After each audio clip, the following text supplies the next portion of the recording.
If you want to have better control of your blood sugar, try this. Exercise 4 or more times a week, manage your weight, and take your medications regularly.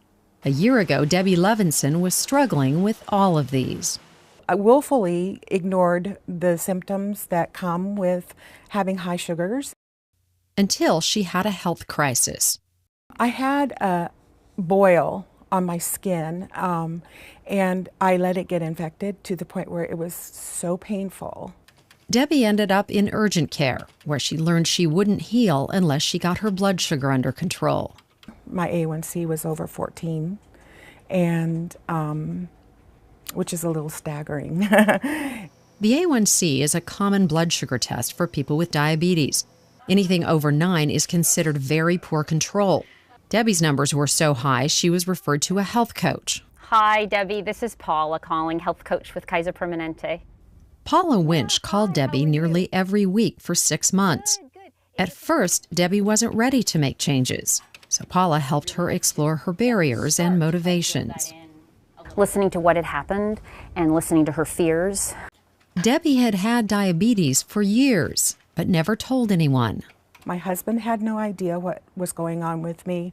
My friends didn't, my colleagues, my coworkers in this room, there's 8 of us, I think, they had no idea. Debbie works as a sign language interpreter. It gave her a big sense of relief to tell her family and coworkers about her diagnosis. Once Debbie had a support system in place, Paula asked her if she was willing to make some small changes to her eating habits. Would she be willing to start having some healthy snacks every 3 or 4 hours rather than going 6 or 7 hours without eating anything? And how did she feel about taking her medications regularly? As doctors, we assume you write the prescription, your job is done. Dr. Harry Glauber says some patients think they're taking their medications every day, but their medical record, which includes information about when they refill their prescriptions, tells a different story. So in our clinical tools, we have a field that says % days covered. And if it's 100%, 95%, the person is taking their medicines 95 to 100% of the time. If it's 50%, that's your answer of why the diabetes control is poor.